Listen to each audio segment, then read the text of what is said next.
welcome back to my stream, homies. So we are once again continuing Tell Me Why. However, this time I do intend to fully finish the game. So that is going to be tonight, just an FYI. So tomorrow night, I am going to be starting the Let's Play for Watch Dogs Legion, so that'll be nice and fun.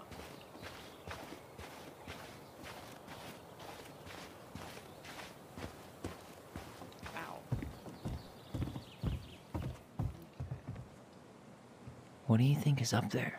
I don't know. I'm trying not to speculate. My brain was going to some real dark places. Oh, mid. We don't have to do this. We might not like what we find. When has that ever stopped us? No lever. Man, this place is a mess. I thought I saw something red over here, but just a regular old light switch. The handle should be behind this.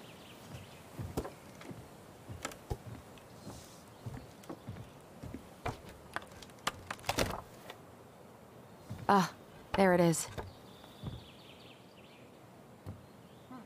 That's pretty cool.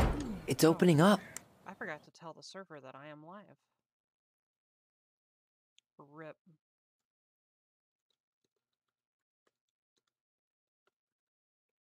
Okay, there. The Secret Keeper always did store all the best secrets in the clouds. Yep. Come on, let's find a way to climb up there.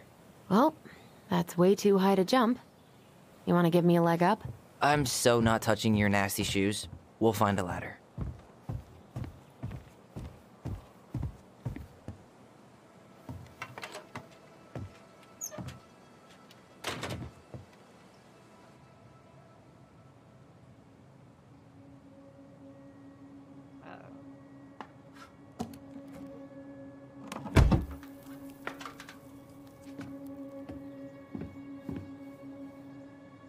Can you see anything?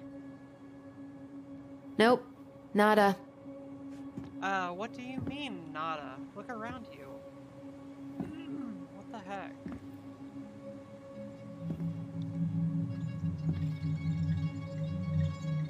Sorry about that. I've been straining my voice a lot more today than usual. Here, found a switch. Holy. Okay, that kind of scared me. Yo, does she make all this? Holy shit. Same. Well, that shaved a few years off my life. Mood.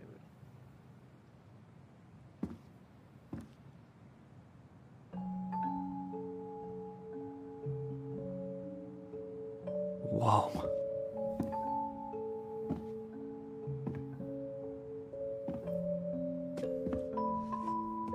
It's her story. Look, she left us something.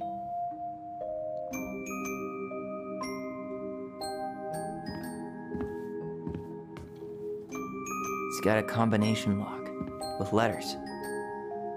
Do you think she hid the code somewhere in all this? Knowing Mary Ann, probably. Well, you want to do this? Yeah. Let's start here. I mean, sorry, but like, if she went through the trouble to make all this, like, there's no way you can just leave that yeah.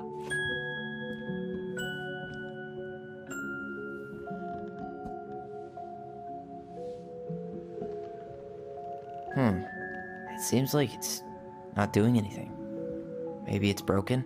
Or maybe we just need to solve the puzzles in order. We're not done with the other one yet. Recognize this? Yeah. It's from the story where the goblins tricked the Mad Hunter. It looks like it, but it's different, right? Can you check the book?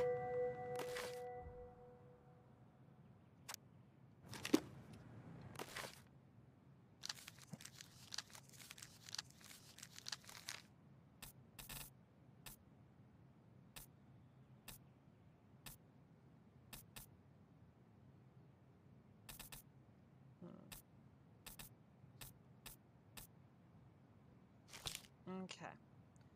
Gonna read this out loud, as is the theme of this basic entire thing.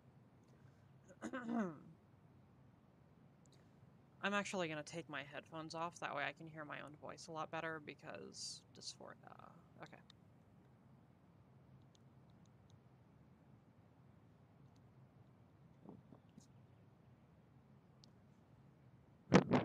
Once upon a time, in a castle just beyond the ancient and deep forest, the Mad Hunter was punished by the Gold Lady for failing to return with the wise princess.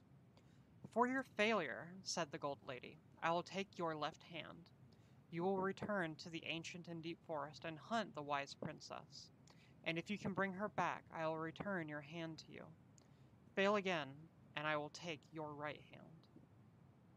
The Mad Hunter could hunt with just his right hand, but if he lost both his hands, he would never be able to hunt again and would no longer be a mad hunter, but only a mad man.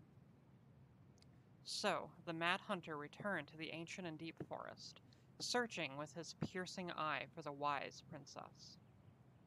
The crafty goblins were out searching for mischief when they saw the Mad Hunter on the prowl. "We cannot let him find the princess," said the goblins, and so they devised a plan. It was wash day, and the princess had hung her beautiful gown out to dry. They stole it from the line and stuffed it full of straw, and then returned to where the Mad Hunter was scouring the paths of the forest. As the Mad Hunter turned down a path that would have led him to the big wooden house, the goblins danced the straw princess in and out of view in the opposite direction. The ruse worked. The Mad Hunter fixed his piercing eye on them and followed. Through the day and into the night they led him away from the true princess. As night fell, the crafty goblins realized the error in their plan. The Mad Hunter was now hunting them. If he caught them, he would not be kind, so they put their heads together to come up with a plan. It did not take them long to realize where they should go. They led the Mad Hunter to the edge of the deep and icy lake, and when he came into view, they weighed the fake princess down with stones and dropped her into the frigid water, careful not to plunge into the depths themselves, lest the moon hag take her revenge on them. The Mad Hunter removed his clothing and dove in after the fake princess. He followed the shape of the sinking princess deep into the chilly water, down below where ice covered the lake's surface. Finally, he caught her, but when he spun her towards him, he realized she had no head, and that her body was stuffed with straw. And then he felt a slippery fin brush his shoulder as the moon hag loomed overhead. "Hey, Jazzberry." The next morning, the princess went to retrieve her gown from the clothing line and found it was gone.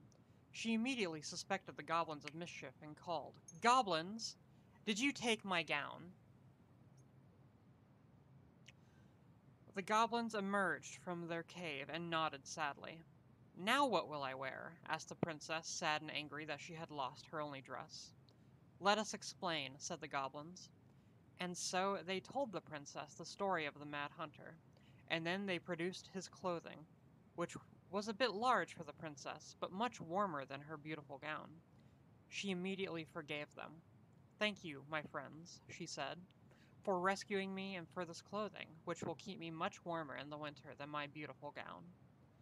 The Mad Hunter was forced to remain below the lake with the moon hag, but she did not kill him, because even reduced to just one hand, he was too useful a servant. Lo, he plotted the day he would emerge, to once again hunt the wise princess and earn back his left hand. And that is the story of how the crafty goblins rescued the wise princess from the Mad Hunter. Okay. Okay, spot the differences.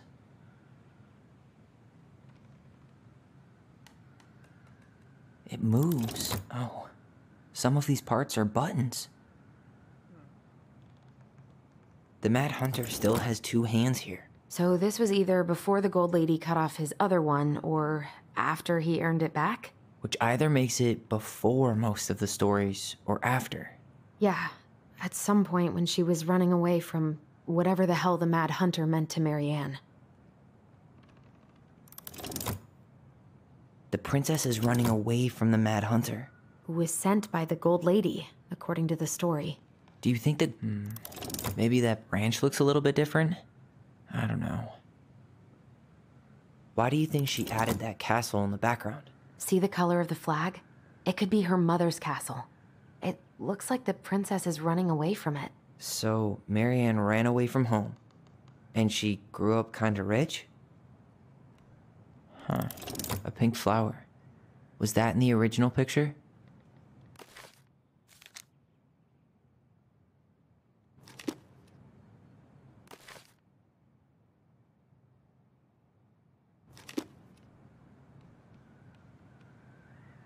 Did she add that flower? Is that like a innocence lost kind of thing?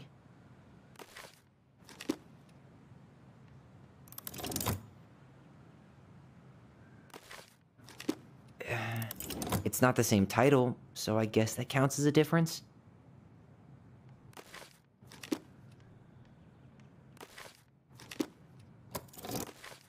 Even if the branch is a little different. Never mind. That's nothing. I'm really grasping at straws here. Figured anything out yet?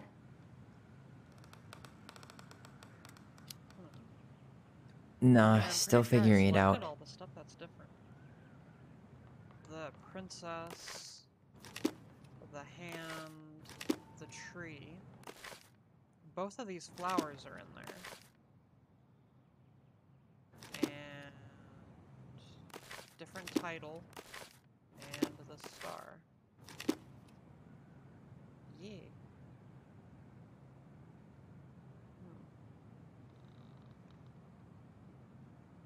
Strange.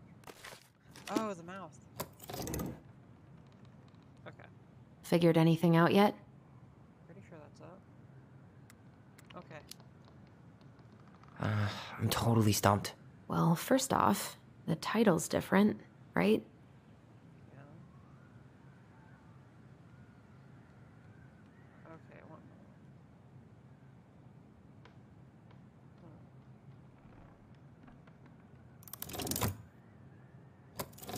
more. I'm really grasping at straws here. It's just a random star. No special meaning. Oh, okay. That's it. Whoa. What's in there? Pictures, letters. Have you ever seen any of these? All the pictures. Oh, poor thing. Why would she keep an old drawing of a pet in here?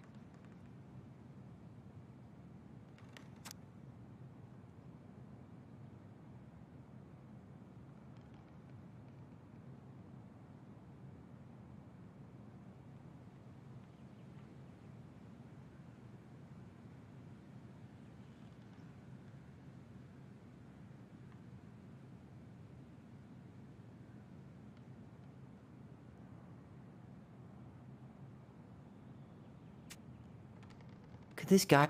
Did you know she studied engineering? No. It looks like she changed her major to visual arts. I don't think she actually got it changed. The paper's not signed and it's all wrinkled. Like someone tried to throw it away. Oh, poor thing. Wow, I don't think I've ever seen a picture of her that young. I think that's her mom in the background.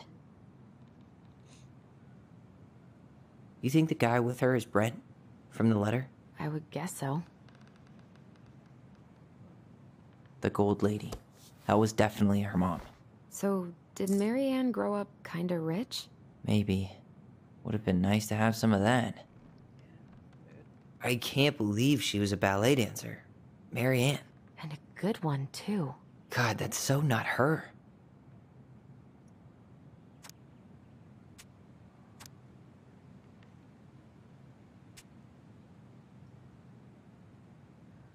Tyler, see that little light? I think we need to solve this one next.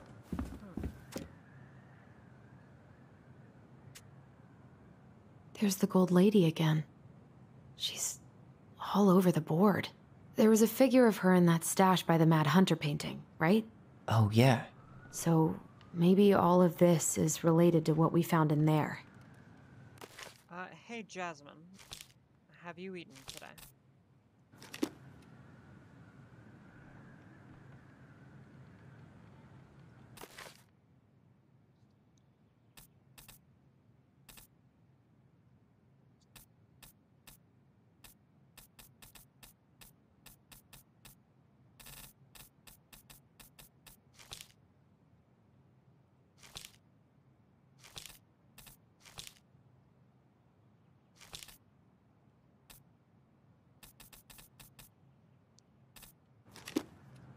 Awesome. What did you have to eat? Hey, I can move the piece next to the gold lady. All these pictures. They look like images from Marianne's life before Delos, don't they? Well, some of them do anyway. Maybe that's it then. We need to figure out which ones are real? The princess dancing, playing violin, spinning wool. I guess this is stuff she did for fun? Notice how unhappy she looks in all these pictures? I don't think she was having any fun.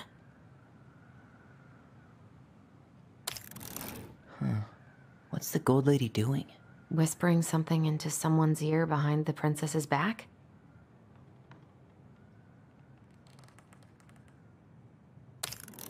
The wise princess looks like she's trying to run away. And she's being watched by the gold lady.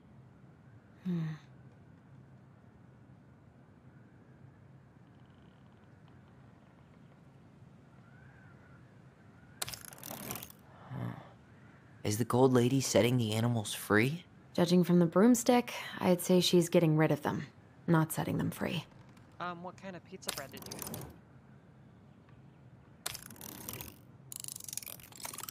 eat? Is that it? It's opening.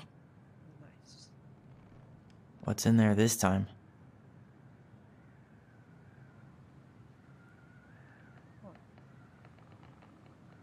Is that Carol? Yeah, and Sam. Look at him. He's so young and happy. Wow. She worked for a watchmaker in Juneau before she moved to Delos. No wonder she was so handy. She made good pay, too. Like, back in the 80s, that was a lot.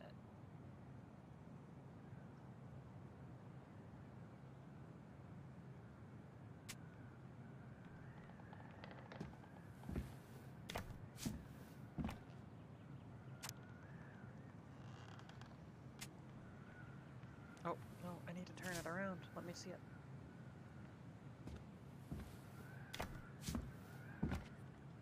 Ugh, I forgot to brush my teeth earlier after I ate dinner, and my teeth feel so freaking gross. It doesn't help that they're damaged after, like, bulimia and stuff. Salmonberry Park. Huh. Is that some kind of commune? Looks like it. So weird to imagine her living in a community like that. With, you know, other people. The weirdest part is how they all seem to love her. Where was prom queen Marianne when the whole town was turning on us?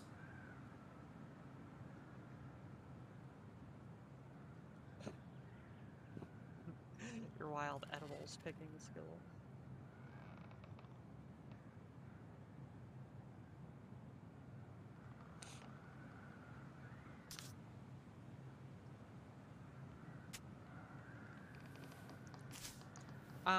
Did you make the pizza bread using, like, regular, like, sliced bread, like loaf slices, or did you make it using, like, French bread or something? Her father.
What the hell?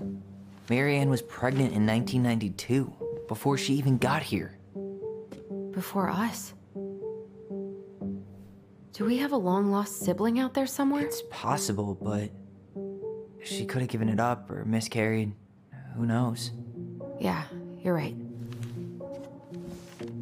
Do you think we could track down her father? You mean the grandfather she never told us about? I don't think I want to. You're not at all excited about having more family. You saw the letter. I don't think we want any part of that. Fine. Let's keep digging. Hey, a baguette is okay. I used to make pizza bread all the time using French bread. What's this? Some sort of map? This looks like a dinner party with the old bear and the very old beaver.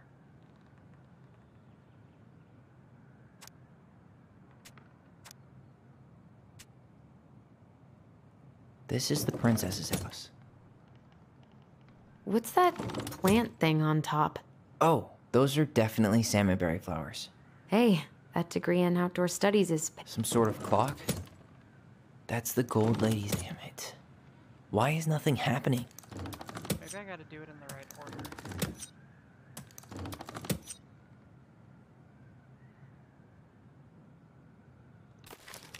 So, the first story involving her.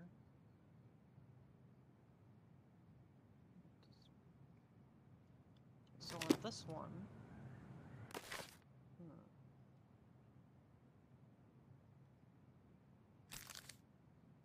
Oh, rip.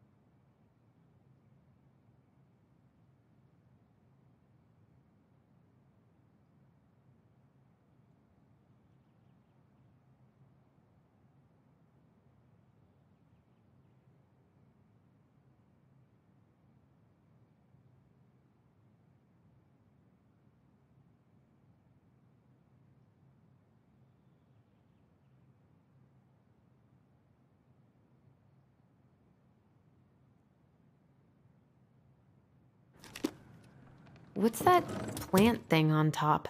Oh, those...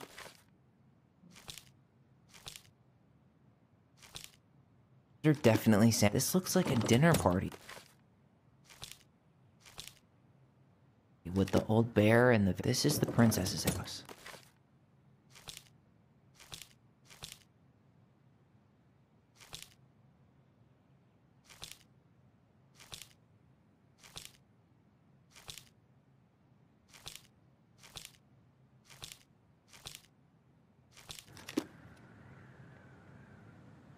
That's the gold lady's castle. Some sort of clock? Come on.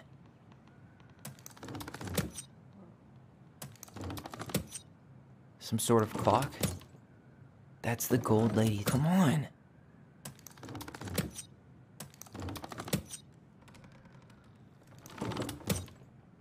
Some sort of clock? That's the gold lady's castle. This is the princess's. Come on. You've been studying, Jazzy, and I'm proud of you.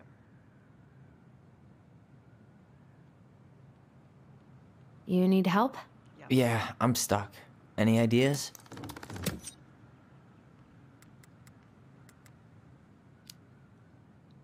A clock. What do you think this is about? She had that watchmaking job in Juneau, right? So that was probably right before she moved to Delos.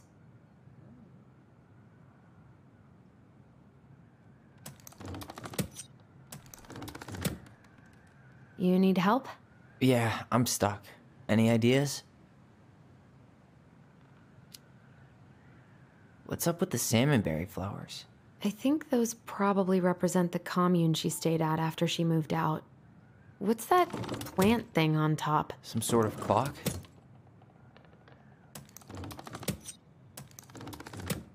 That's the gold lady's castle.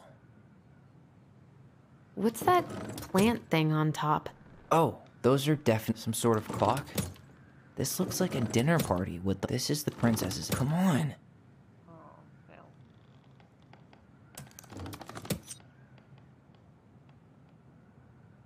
Okay, so it had to start with her being here. Let's see what the house is You need about. help? Yeah, I'm stuck.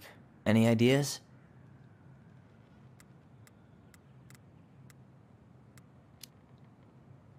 What's the deal with this I'm pretty picture sure that of the princess represents eating Sam dinner with and her animal other buddies?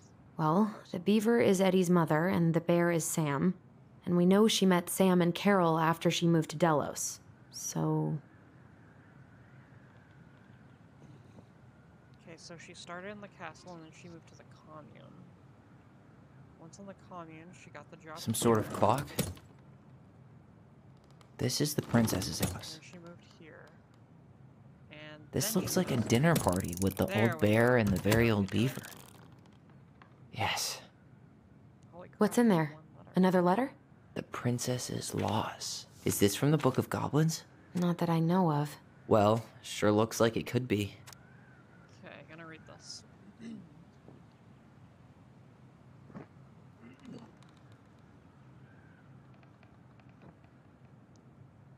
Once upon a time, in an ancient and deep forest, there lived a wise princess in a big wooden house. She had made it through the woods into that house with nothing left but the clothes on her back and a single item from her old life, a splendid tiara. She lost almost everything in her desperate flight from the Mad Hunter.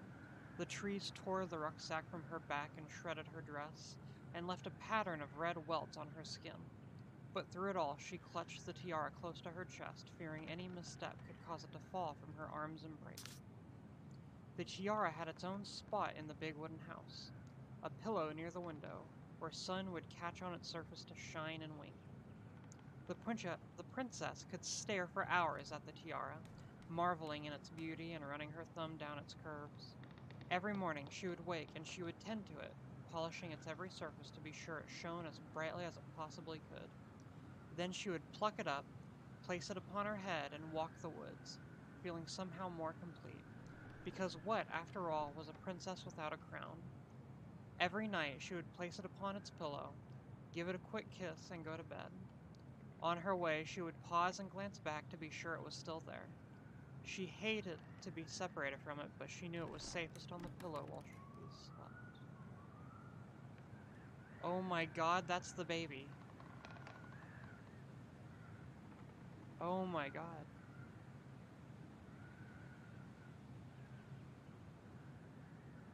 That tiara is the baby she buried.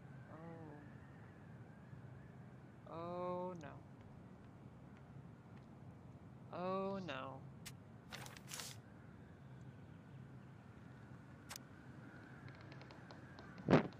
One night, the princess woke to a raging storm.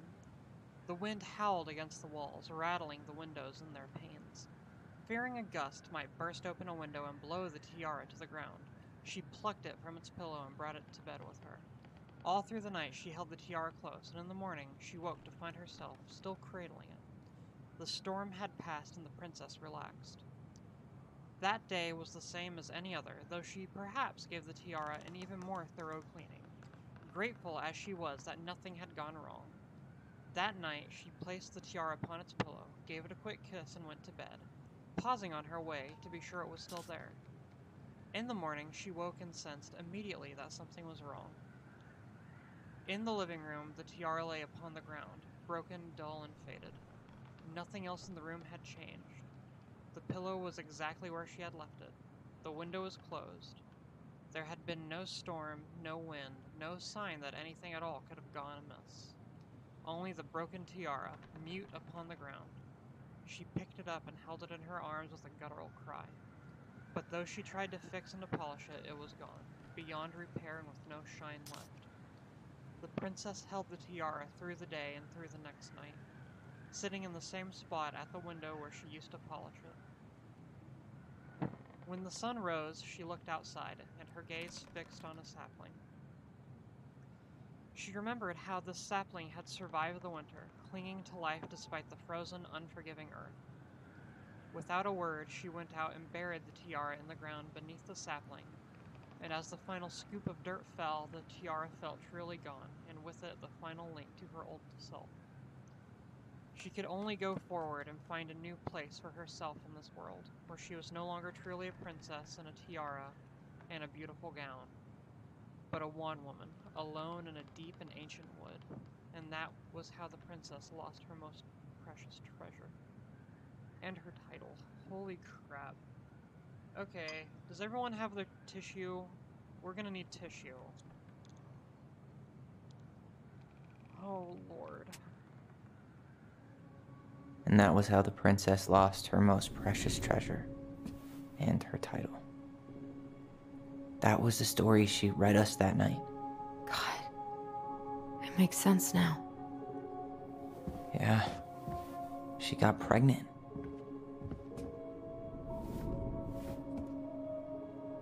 And she ran away to start a new life.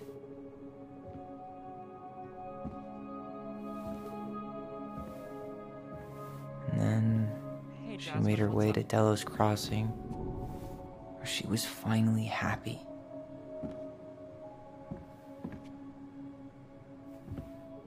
But then I'm the really baby proud died. of you, sis, and I love you. You've been studying hard, and I just want you to know that I see that. I can't even imagine how she must have felt. She left everything behind, built a whole new life for him. And then he was just gone. I guess having us helped her move on. But when it looked like we were going to be taken away, she snapped. She just couldn't lose any more children. It really wasn't anything we did. I don't know what I'm supposed to do with all this. I don't either, but all I wanted was to understand what happened to her. And now I do. Yeah. But we still haven't seen what's in that chest. One last puzzle. Okay, so how do we open it? Why are these pictures from the Book of Goblins here? I don't know. Hey, I want to take a crack at this one before we try to figure out any others. The princess lost her most precious treasure. That's why it all happened. I still can't wrap my head around it.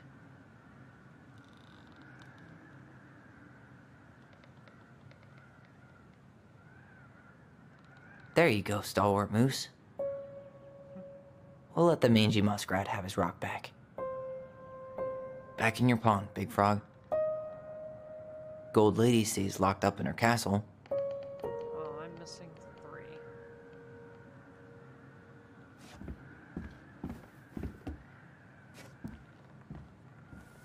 Moonhag's gotta be imprisoned in her lake. Okay, 4.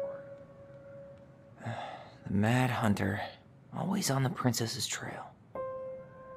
The Wise Princess goes in the big wooden house, of course. Crafty goblins go here. That's the Pious Pelican spot.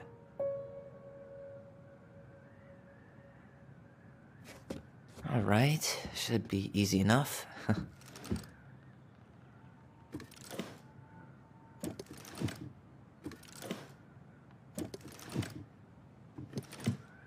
I try to spell?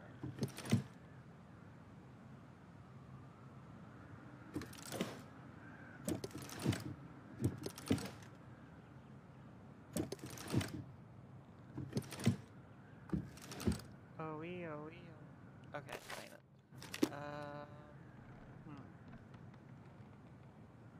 Okay, I'm not even sure what I'm supposed to be trying to spell. There she finally went.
Alright, should be easy enough.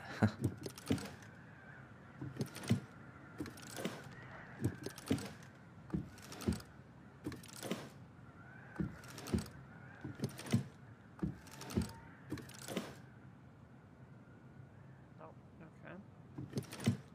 So let's reverse that.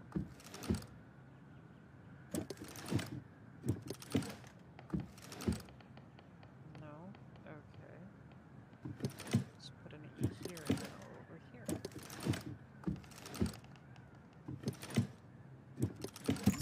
Hey! Yes. Okay.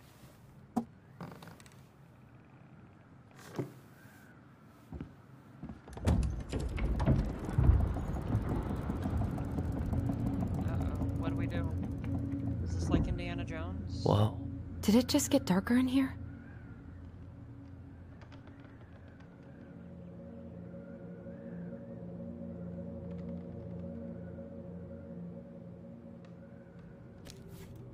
Ollie. She noticed.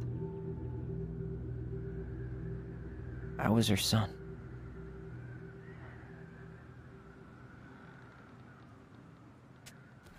Why does she have a photo of that tree locked in here? That's where she buried the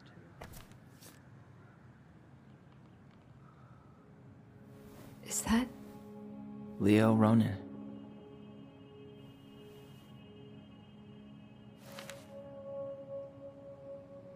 Why didn't she tell us about him?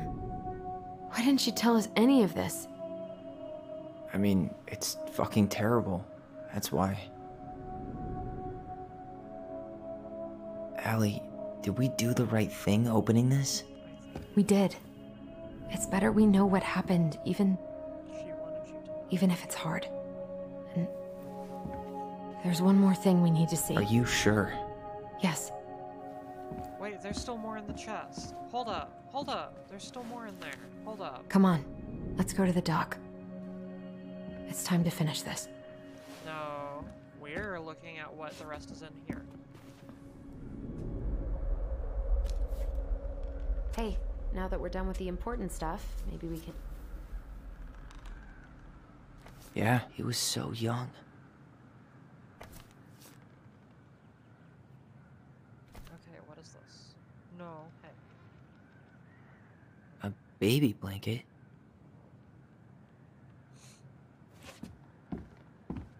I wish she just explained all this to us. The Very Old Beavers repair list. That's the story where the princess's house gets damaged by a storm and the animals help her fix it. Yeah. What did they do to fix it again?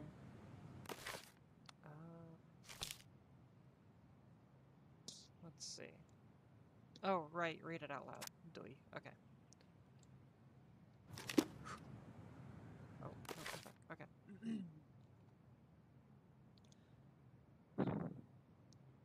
Once upon a time, in an ancient and deep forest, there lived a wise princess in a big wooden house. One night, a particularly violent storm shook the house. It shook the shingles on the roof and the planks in the walls. It even shook the beams on which the house stood, blowing the whole thing near to the ground. The princess hid in a closet, fearing the house would come down on her as she slept. In the morning, the house was still standing, but it was badly damaged. The storm had blown shingles off the roof and planks off the walls, and even bent a post upon which the house stood. The first two things she could fix, but the last concerned her. What will I do? Despaired the wise princess, for though she knew many things, she did not know how to fix the big wooden house. Just then the old bear came by to see if the princess had any trouble in the storm. When he found her nailing planks back into place, he said, "Stop, princess, let me do that for you." "I'm happy to do it," said the princess, "but if you want to help with the roof, you may." When the pair were done with the roof and the walls, they examined the bent support post. "I could throw my body against it," said the old bear. "I am very large." He stretched up onto his hind legs, being sure the princess could appreciate how very large he was, then charged straight at the post. He threw his body against it with an impressive thud. The impact moved the post, but too far. and it ended up bent in the other direction. The wise princess decided more precision was needed. She thought then of the very old beaver, who kept an excellently crafted dam. Perhaps she can help. She went to looking for the very old beaver and found the industrious animal hard at work, slapping down mud on a part of her dam that had been blown apart in the storm. Most of the structure was unharmed because the beaver was very good at building things. The princess knew she had come to the right place. "Beaver," she said, "my house was damaged in the storm. Would you help me fix it?" "I believe I could do that, yes," said the very old beaver, and she paused at fixing her own den to follow the princess. The very old beaver examined the big wooden house and nodded. "It will be an easy fix," she said, and she set about righting the post with loud slaps of her tail. When she was done, the wise princess stroked the beaver's head. "Thank you, beaver," she said.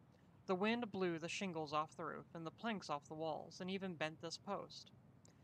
Now, thanks to you, I will have a home."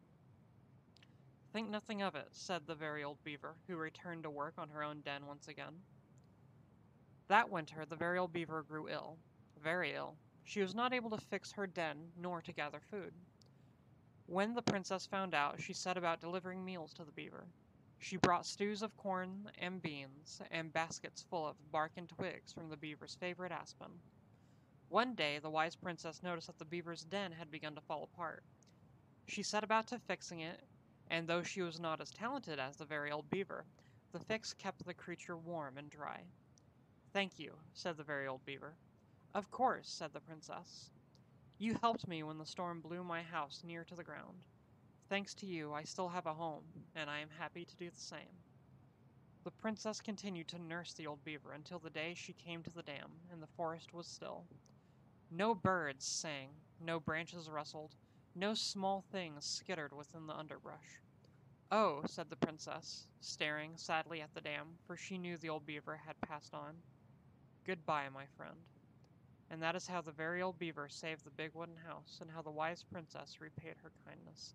Okay, why is there so much sadness this time? Like, I feel like I'm starting to become desensitized thanks to this game. What the heck? Okay. So she fixed the shingles, and She fixed the roof shingles. She fixed the planks that were blown off the walls. She slapped the post with her. All right. Damn. That must have been rough on Eddie. Yeah, he doesn't really like to talk about her.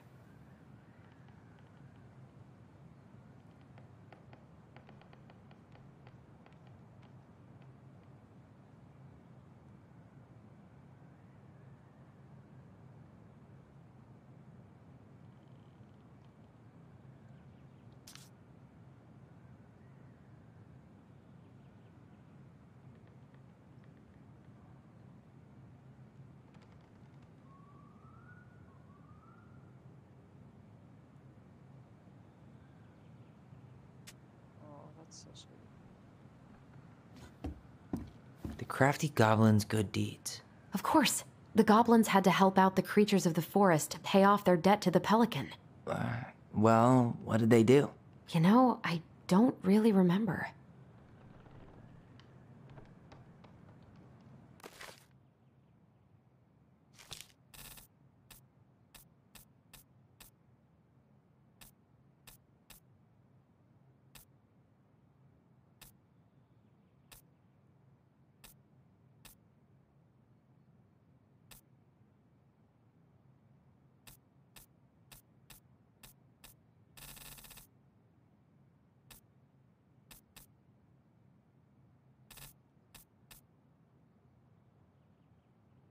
Okay, I just saw the one that had the pelican.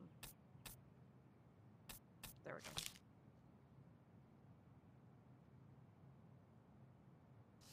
Why is some of it gone over? That's weird.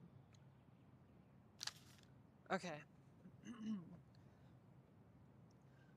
Once upon a time, in a deep and ancient forest, there lived a pair of crafty goblins, in a cave below a big wooden house. They lived with a wise princess, who shared as much food with them as she was able.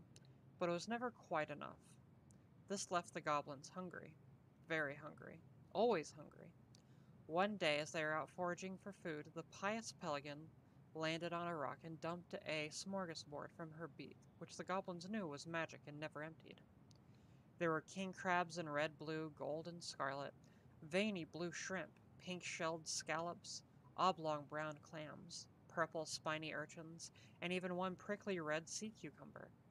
The food just kept coming.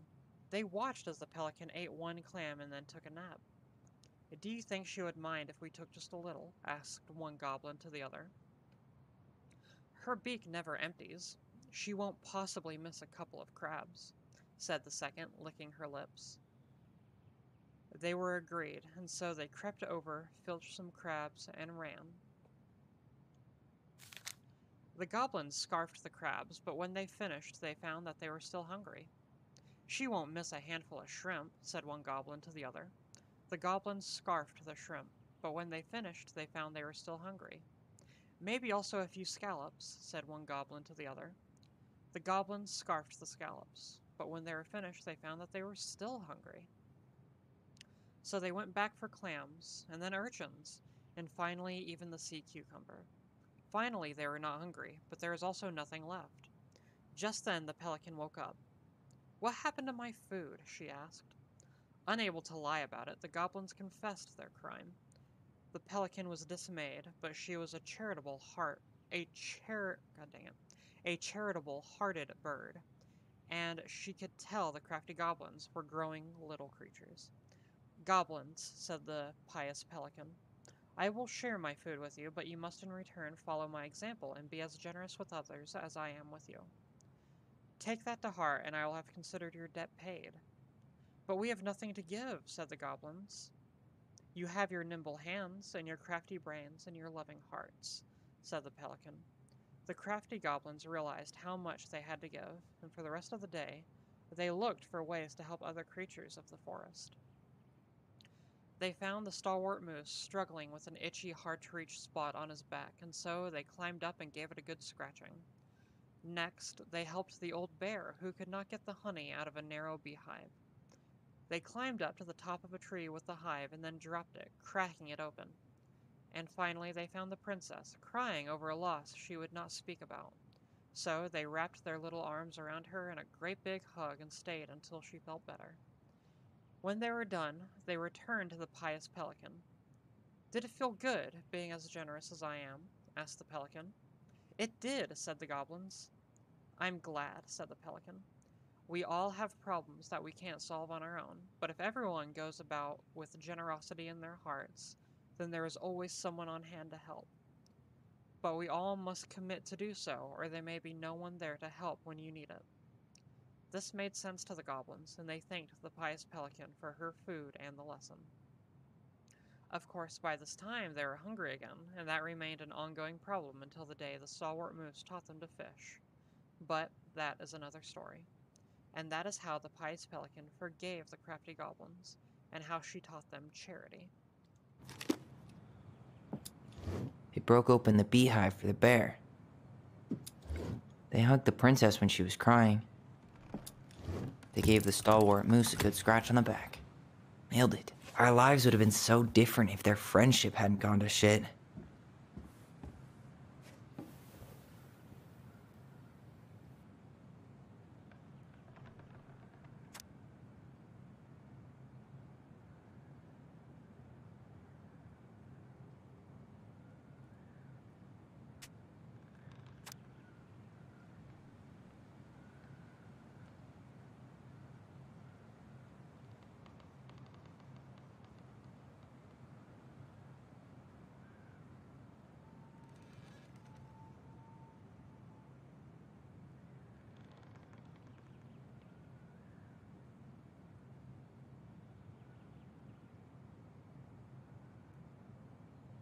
Holy crap.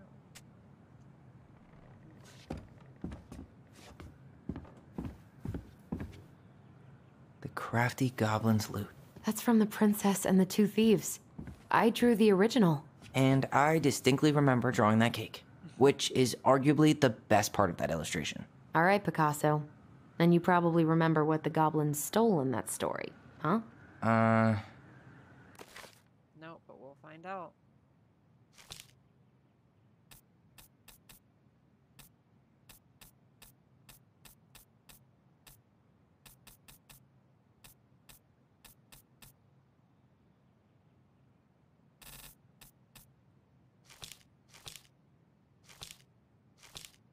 Hey. Once upon a time, in an ancient and deep forest, there lived a wise princess in a big wooden house. The house was built from the strong wood of the forest, and it kept the princess warm and safe. The princess was not a native of the forest, but she never spoke about where she had come from, for it made her cry. She did not have many friends, but that was how she liked it. The forest was big and deep, and many paths led to her house, but not many visitors passed by. The princess was happy to be left alone in the big house in the deep forest. She knew that the forest would provide for her, but that its generosity had to be respected. So she only took what she needed, and for a long time life was just fine for the princess in the big wooden house. One winter day, when snow blanketed the earth and ice bent the trees low, the wise princess realized that food was disappearing from her house. It was not much at first, only a few fruits and nuts and eggs vanishing during the night. Maybe it's the birds, she said, or the mice. And for a time the princess was okay with losing some food, for the winter was long and little creatures needed to eat too. But then small items started to disappear as well: spoons and plates, forks and knives, and blankets. It was as if every time she was in one part of the house, something disappeared in another room. That can't be birds or mice, said the princess. I think I have a thief. So she went outside to look for traces in the snow and noises in the wind, but there was nothing to be found, nor to be heard. That's strange, said the princess. Maybe the thief is hiding inside my house. For many days she hunted, looking behind the curtains and under the bed, in the attic and the chimney, behind the poles and under the carpets, but she found nothing. And as she searched, food kept on disappearing, night after night. I will make a cake, frowned the princess. A big cake, with every egg and fruit and nut I still have, so that I only have one thing to keep my eye on. She spent the whole day making the cake, using everything she had left. The cake she made was so big that she couldn't hardly carry it. If I manage to protect the cake, I'll be able to survive the long winter, she said. So she added a lock to the oven that she kept the big cake safe inside. But the next morning, the lock had been opened and the cake had disappeared. At first, the princess cried because that cake was the last of her food, until the snow melted. But then she noticed two trails of tiny feet on the spilled flour, and she followed the tracks to a hidden hatch in the floorboards. This is how the princess realized that two tiny thieves were living under the wooden house right below her feet. What if they took some spoons? Maybe they took some of the princess's fruit? Did they steal candy? Nope. Or not? Some flour for the cake, maybe? Nope. Actually, I'm not sure. And they didn't steal, or did they steal clothes? Didn't they take some of the princess's clothes? Or not? I'm pretty sure they stole some eggs. That's it. I always wondered where that drawing went. She said it was her favorite, and then one day it just disappeared. That's so adorable. The old bear's gifts for the princess. I'm totally blanking on that story. What did he give her again? Why don't we open up the book and check? Okay.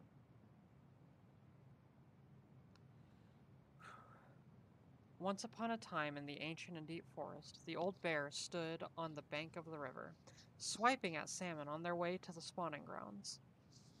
Just as he'd got his paw on a particularly fat one, he heard a woman shouting for help. He considered simply eating his salmon, but then she screamed again, and he lumbered over to investigate. After a short walk, he found the princess clinging to the top of a tree while a wolf snarled and snapped at the base of the tree. Old Bear would normally not get in the middle of such a situation. After all, as a fellow predator, he understood the wolf's need to hunt. But when he saw the princess, he was struck by her beauty, and he knew he had to help. With a great roar, the bear heaved onto his hind legs, rising to his full height. The wolf snapped and snarled in his direction, but the bear roared again and the wolf took off into the trees, tail between his legs. Itchy nose.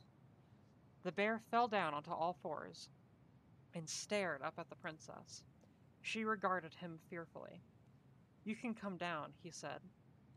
"How do I know you didn't save me just so you could eat me yourself?" asked the princess. "I suppose this is a fair question," admitted the old bear, "but I promise I won't eat you." The old princess had no reason to trust the old bear, except that he had kind eyes, and so she slowly made her way down the tree. When she reached the ground, the bear only watched her, and so she supposed she was not going to be eaten today. "Thank you," she told the bear. "Of course," he said. "Can I walk with you back to your home?" "Of course," said the princess. And so the princess and the old bear walked together through the forest and back to the big wooden house.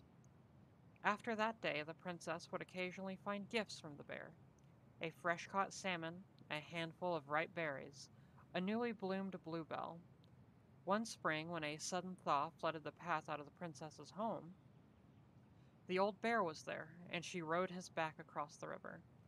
The old bear began to think that the princess should be his mate.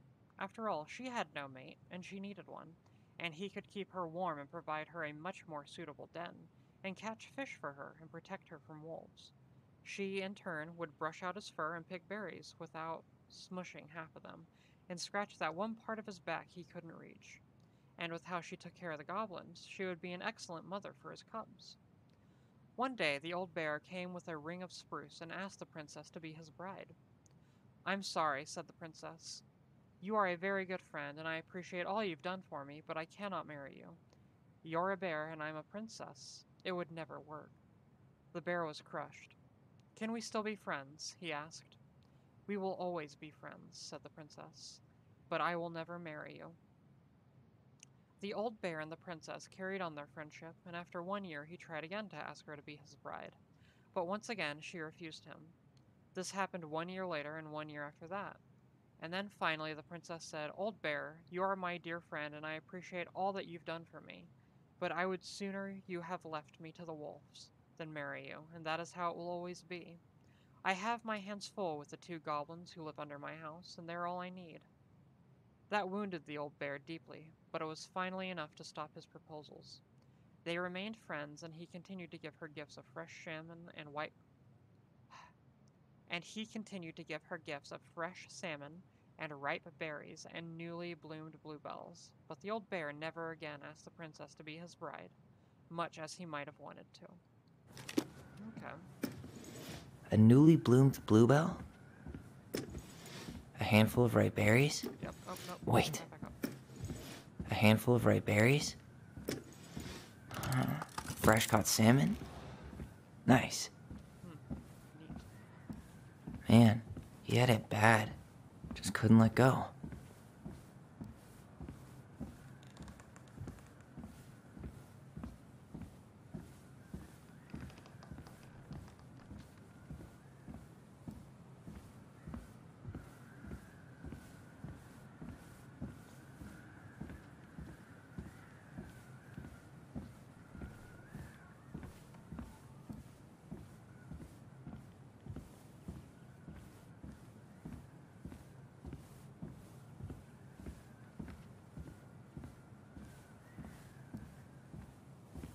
Wow. Allison, you good? Pretty snazzy moonwalk you got going on. Okay. You really want to go?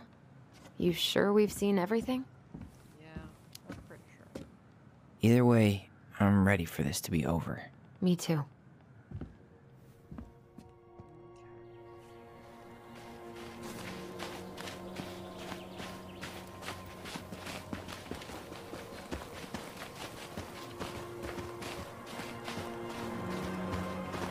What are we waiting for?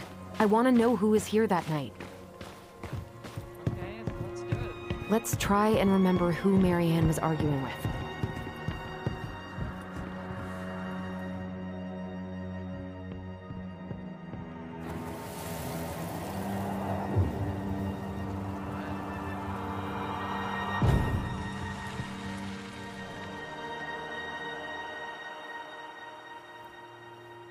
Okay, who is it? Almost.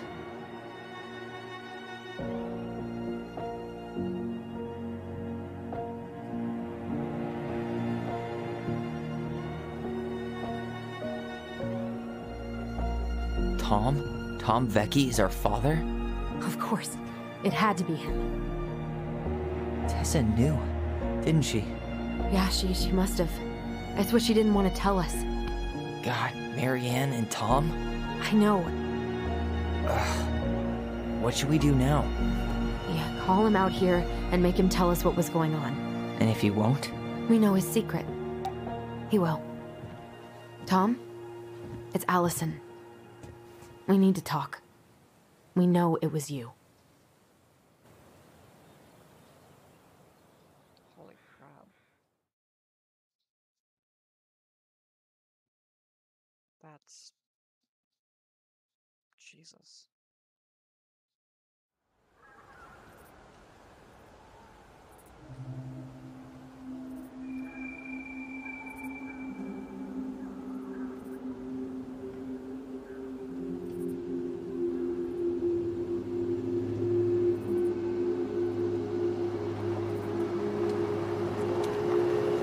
Let me take the lead on this. I know him better. I thought I did, anyway. Sure. Whatever. As long as we get answers.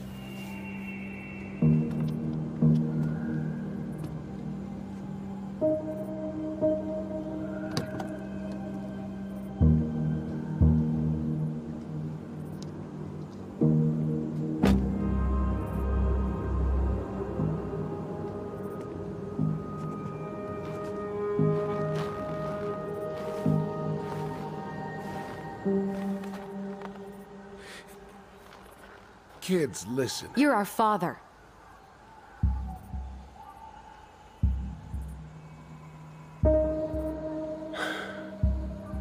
Yes. You knew how bad it got out here. How little we had. Why didn't you help Marianne? You mean all the money she wanted? We didn't have anything to spare. Well, that winter was rough on everyone. Oh, You would have starved out here if not for all the free food we gave you. Don't act like you had anything to do with that. That was all Tessa. That's a cruel presumption, young man. Maybe it was Tessa's idea initially. But I supported it. And your mother was happy to live off our handouts.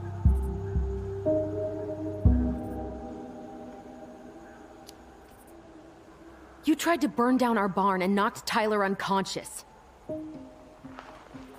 I never meant to hurt anybody. You weren't supposed to be home. Doesn't excuse the fact that you didn't even stop to help. What do you want me to say? I panicked. Oh, fuck you. I was terrified that this whole thing was gonna blow up in my face. I had to do something.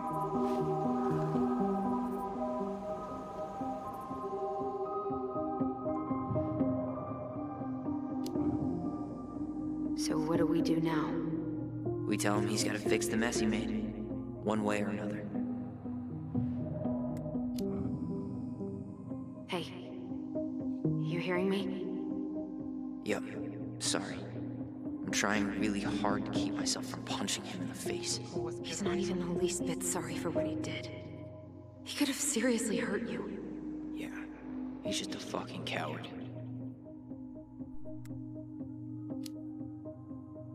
You were here that night. You saw Marianne and Tyler. Why didn't you help? I know it wasn't my best moment. But she threatened my life. So you just decided to let her drown? I didn't decide anything. Everything happened so fast, I panicked. And by the time I got to town, Brown was already on his way out.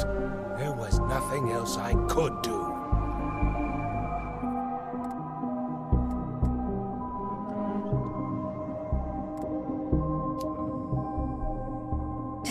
he expect us to believe there wasn't anything else he could have done that night?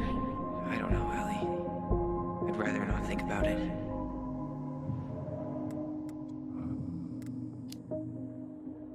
You failed us, Tom. You need to make it right. I'll do whatever you want. As long as none of this gets out. Excuse me? You want me to pay for my mistakes? Fine. But please, Tessa can't know. This'd kill her.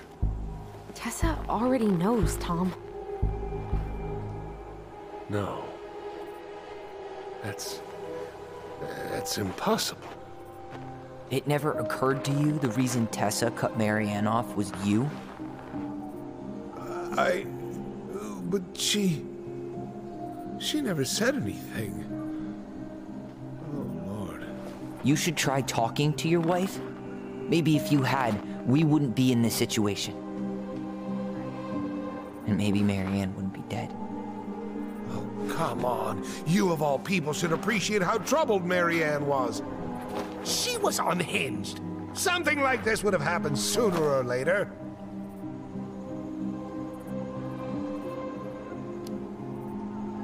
That was convenient for you, huh? You preyed on her because she was vulnerable. And you knew you could always blame it on crazy Marianne Ronan if you got caught. It was nothing like that. Nothing at all. Your mother was a very pretty woman. And she'd been so many places and done so many things. The way I always thought I would have. I got caught up. Love made me a fool. Look, I made mistakes. But this will not go any further than the three of us. Why? We know. Tessa knows. Marianne's dead. There's no point in hiding it anymore. He's afraid it'll tank his campaign. Am I wrong? Jesus, Tom. I've kept your secret all these years. I don't want to go spilling it. But I will if I have to. What? Yeah. Your little story about self-defense. I've never told anyone how Marianne really died. That night, I came out here because I was worried about your mother.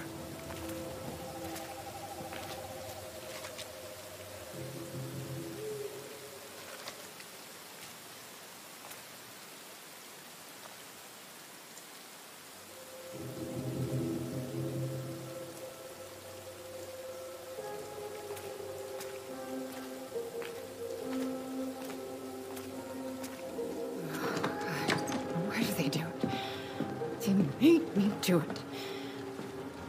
They made me do it. Why did they do it? This is his fault. This is his fault.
I'm not gonna hurt you.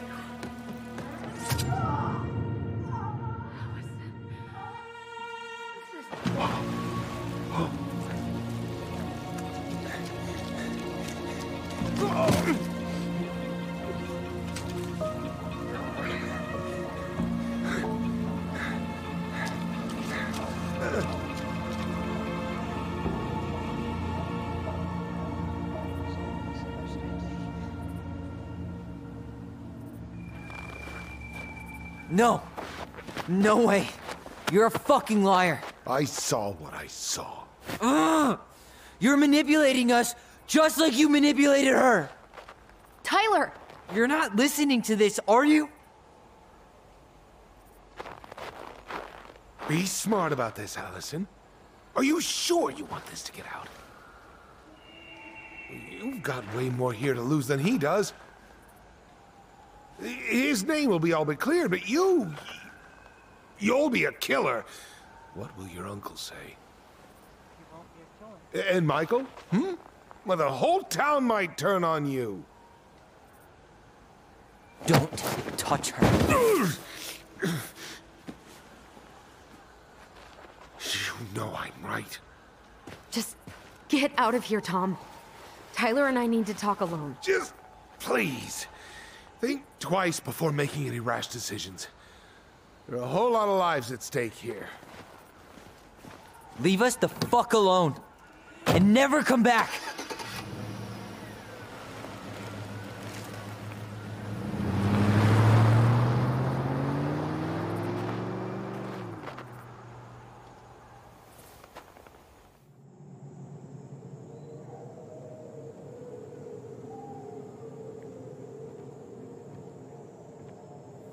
Allie, you okay?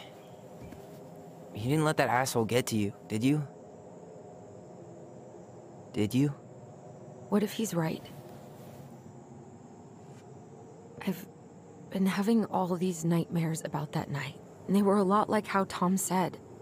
And now, when I try to remember, that's all I can see. He's trying to mess with your head, and you're letting it work. No, it's more than that. Ever since we started digging, I haven't been able to shake this feeling like something's off. Something's off because he put this in your head. Don't let him get away with it.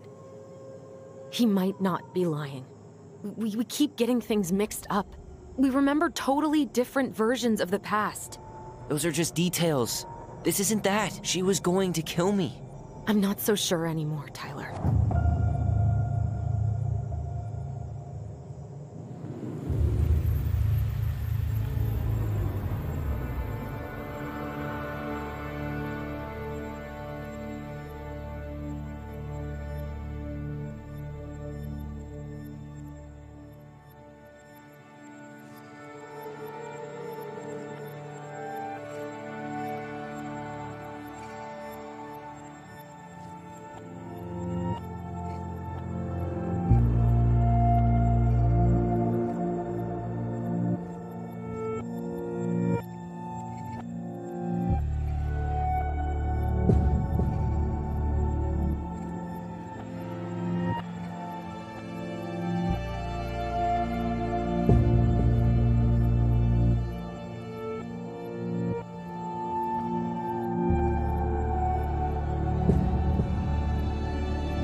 She had a gun pointed at me. She chased me. She said she was going to kill me.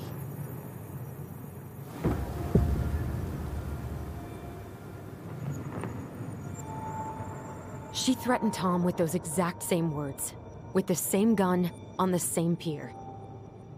The thing you said to Eddie the other day got thrown back at me. Don't you think it's possible that happened here too? I guess it's possible. Fuck.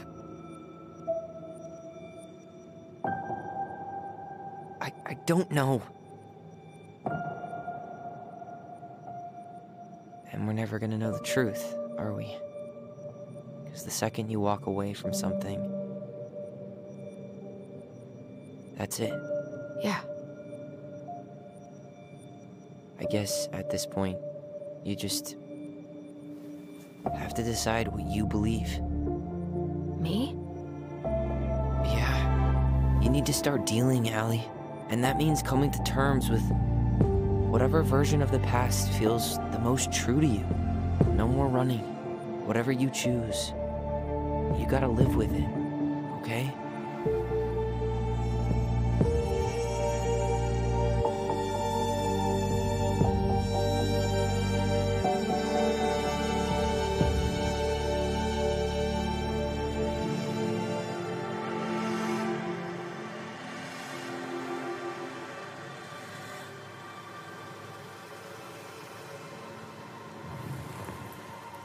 Gonna hurt you. I'm going to kill you! I'm not gonna hurt you. I'm not gonna...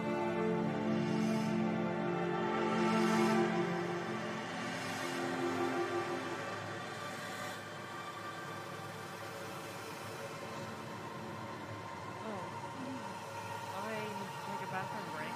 I'm gonna be right back. I love you.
I'm going to kill you! I'm not gonna hurt you.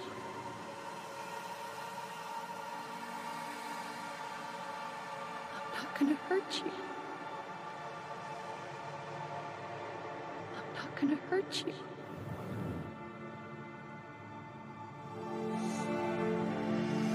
I don't know what to do. I'm going to kill you! I'm not gonna hurt you. gonna hurt you.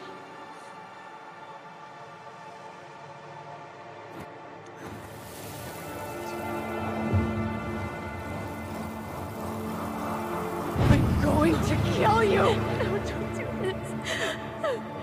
Mom, no. Allison. This isn't what...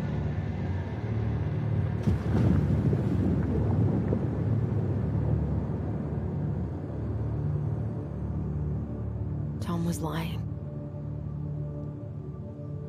Marianne couldn't face being separated from her kids again. And the only way to make sure that never happened was for all of us to go together. I know it in my heart. I saved you. I saved us. I know. You did the right thing. I don't believe it. But I think You wanna go it's back what's inside? best for her mental health. Yeah. I think it's what's best for them to believe.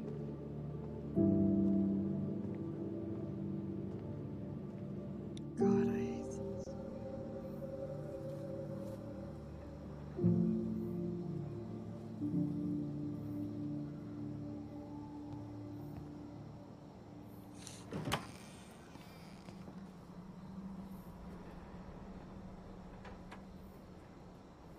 Hey, peep what I just found downstairs. What do you think? Will it have aged well, or just gone bad?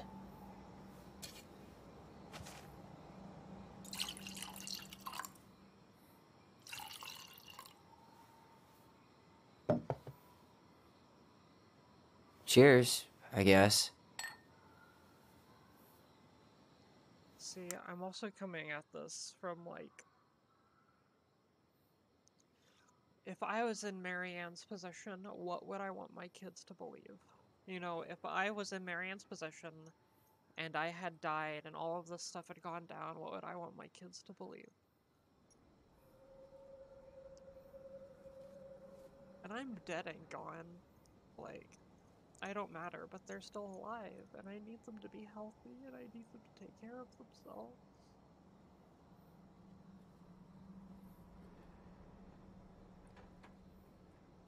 This game hurts. Why does this game hurt? Jesus Christ.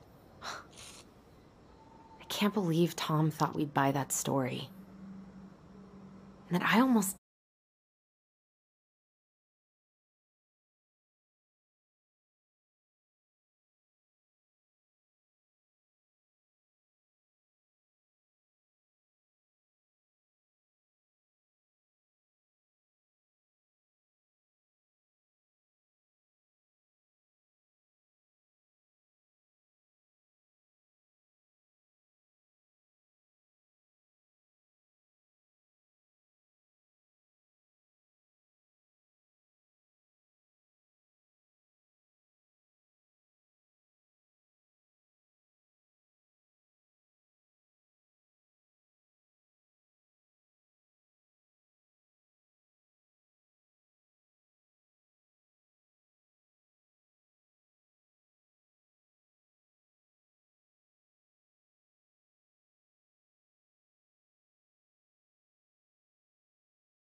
How's Juneau?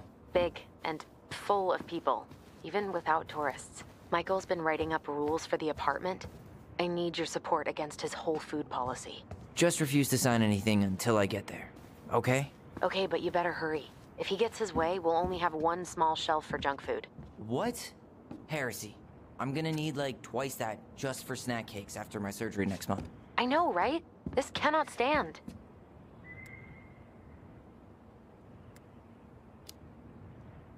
How's Juneau? Big and full of people, even without tourists. Michael's been writing up rules for the apartment. I need your support against his whole food policy. Just refuse to sign anything until I get there, okay? Okay, but you better hurry. If he gets his way, we'll only have one small shelf for junk food. What? Heresy. I'm gonna need like twice that just for snack cakes after my surgery next month. I know, right? This cannot stand. I am happy that he's getting his top surgery. Okay, I'm gonna hang up now. See you tonight. Okay. I'm gonna take one last walk through the house and then head to the ferry. Drive safe. Pretty sure that's the only way possible in the old Allison Mobile. Love you, Tyler. Love you.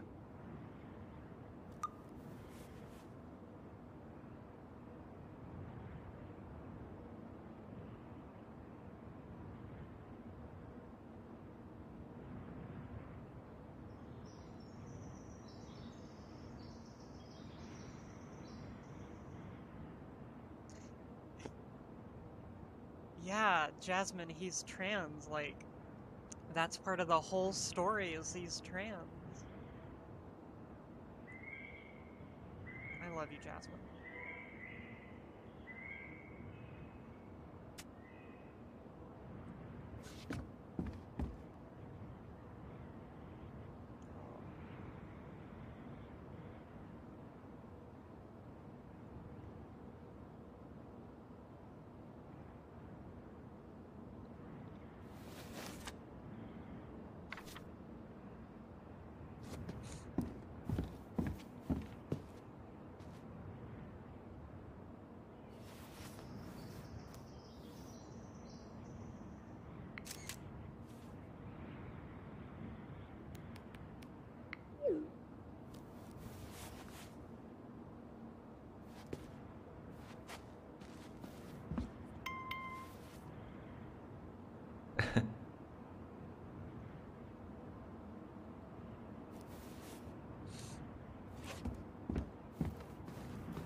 Certainly hope the new owners are Mr. or Mrs. Fix-It.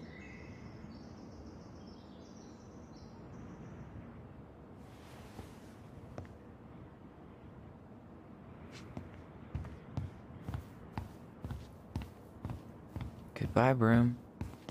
Goodbye, room. Goodbye, man on the moon? For posterity.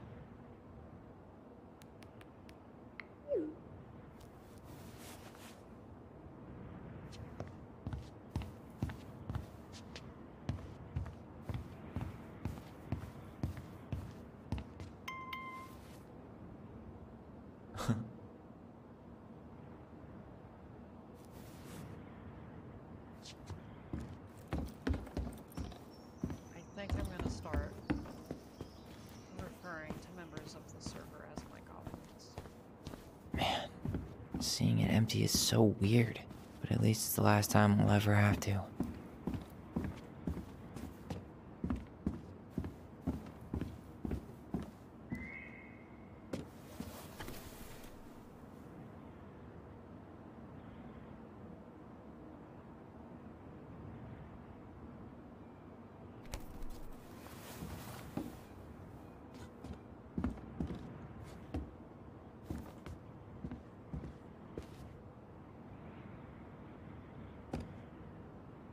Just meld through the table.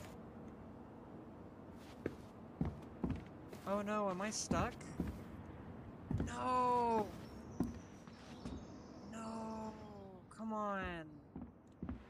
Oh, don't ruin the playthrough. Come on.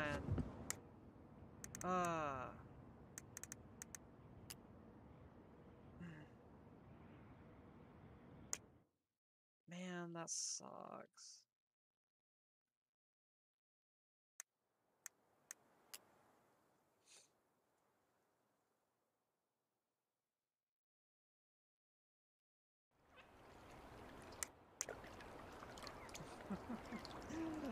We gotta start over a little bit. That's okay, that's okay, that's okay.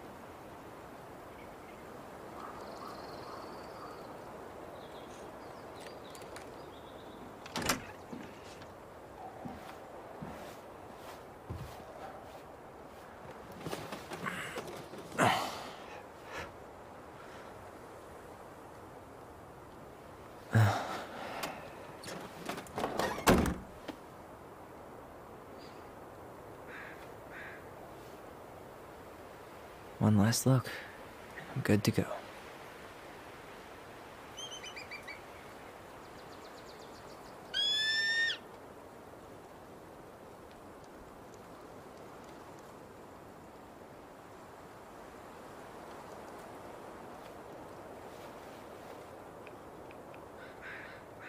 Hey, it's me. Hey, me. House is empty. I'm getting ready to head out. So, last chance. Is there anything you want me to do while I'm in town? Listen, Ty, you're dropping off the keys with Tina, right? Yup, gonna leave them at her office on my way to the ferry. Well, that's it then. Okay, I'm gonna hang up now. See you tonight.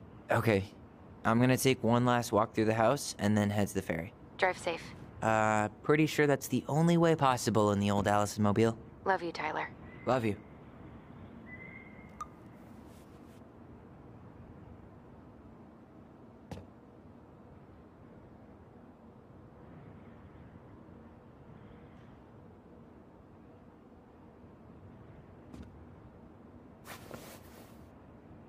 Okay, I didn't glitch this time.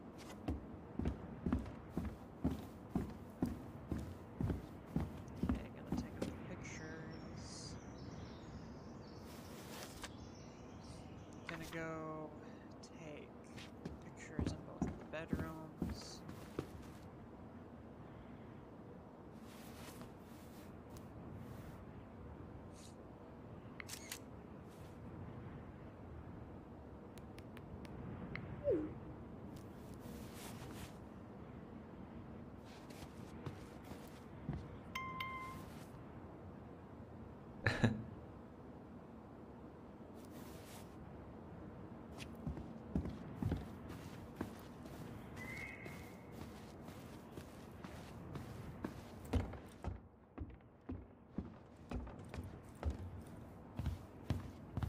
Goodbye, room.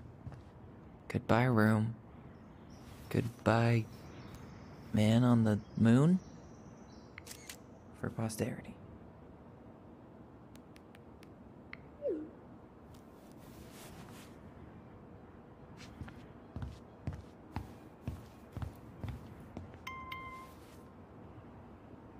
I'm gonna go check out the barn.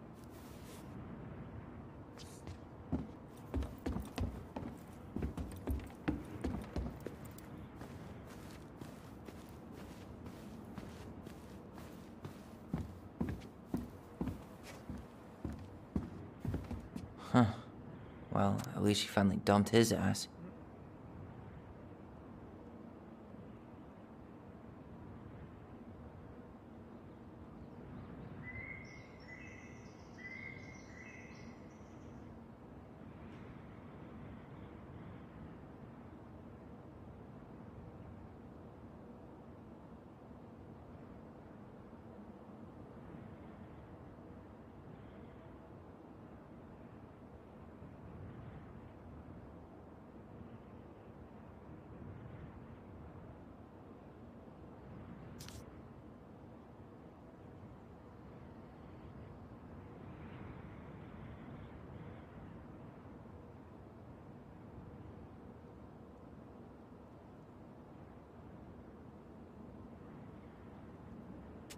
Well, good for Tesla.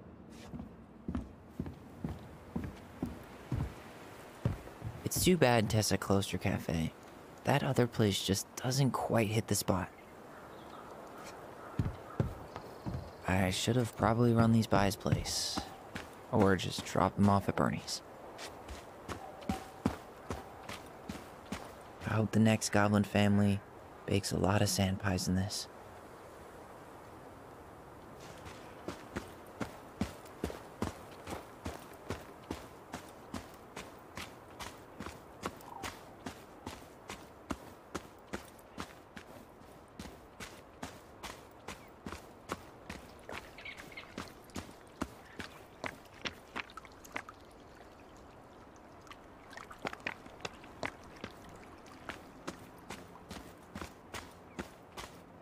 Still no beavers.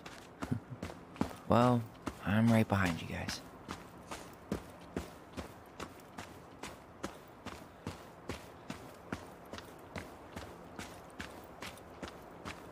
game was almost to an end.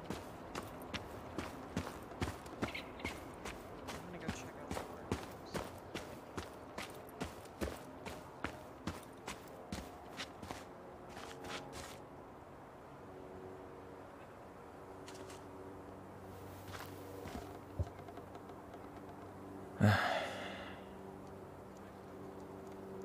Everything okay, Ty? Actually, yeah. Everything really is.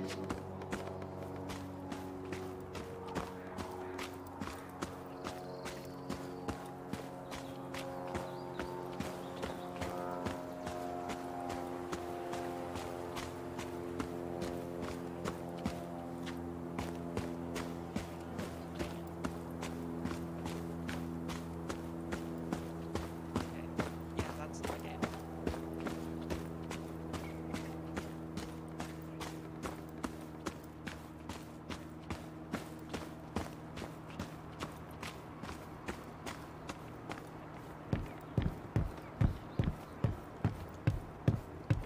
Yeah.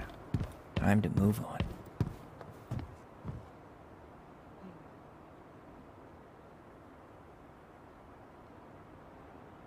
I'm gonna go post the screenshot onto the server.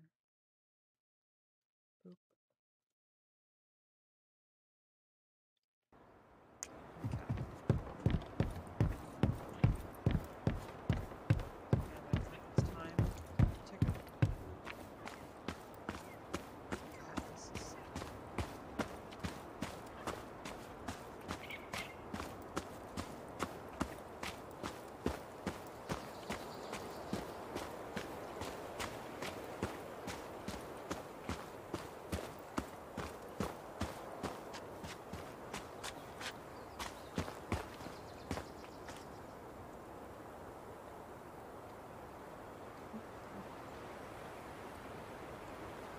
Annual queer club.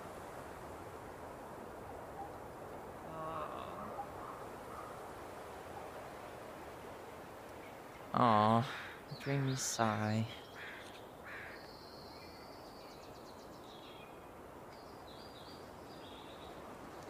Oh, he's got a little Halo figure. That's so cool.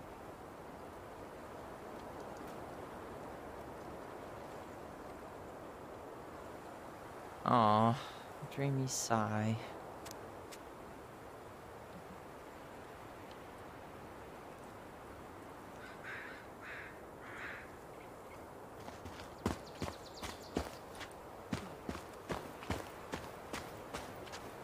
I wonder what's going to be next.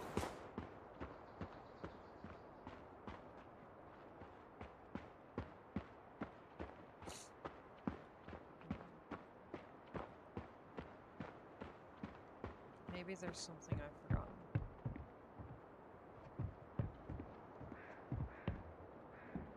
No.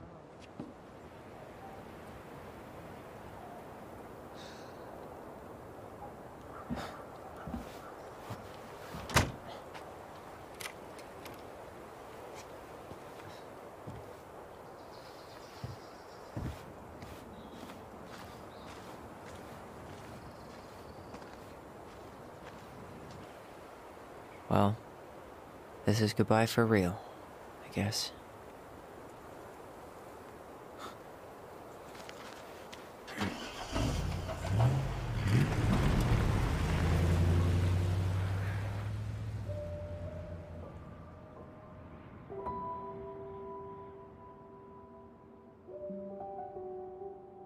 Hey, Aaron. It's Ty. Tyler Ronan. I thought I'd catch you on your break between sessions, but I guess you're going long with another rebel with too many causes.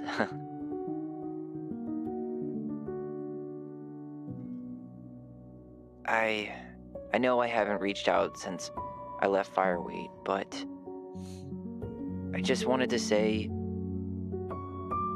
well, you were right about grief. About it going in circles. This morning, I was out on the porch staring at the fog, and my mother, she just tumbled right out of me. But it was okay. It actually felt good to remember.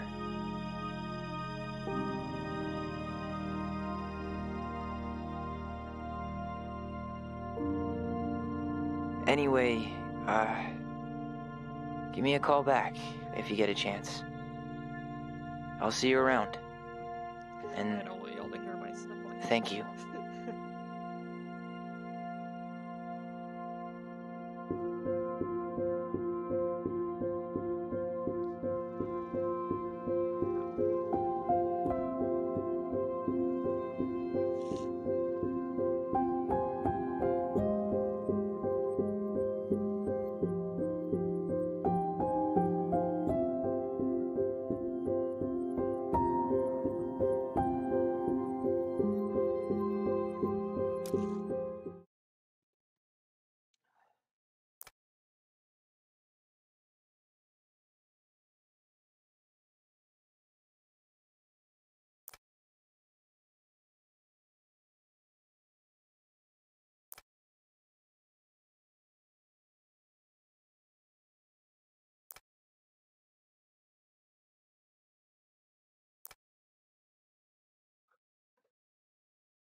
I'm glad I'm not the only one who wanted to see them together.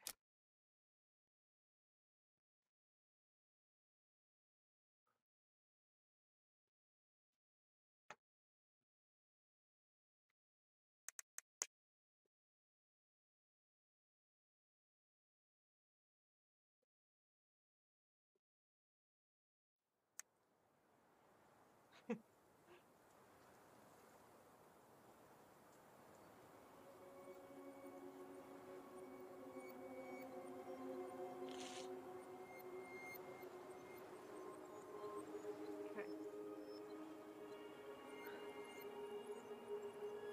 Well, that's the end of this let's play.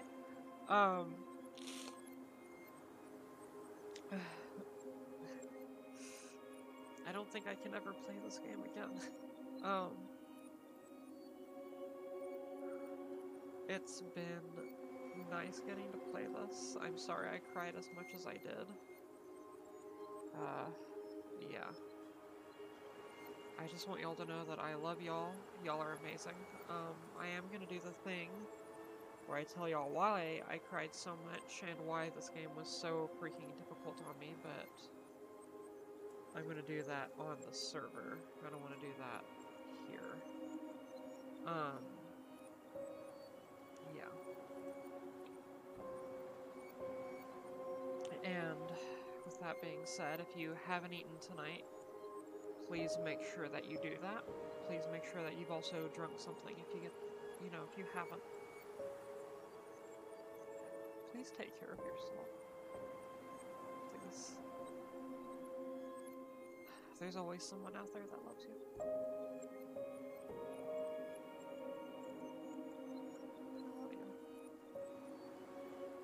I love you. Thank you for being here. Thank you for, being here for the stream and stuff.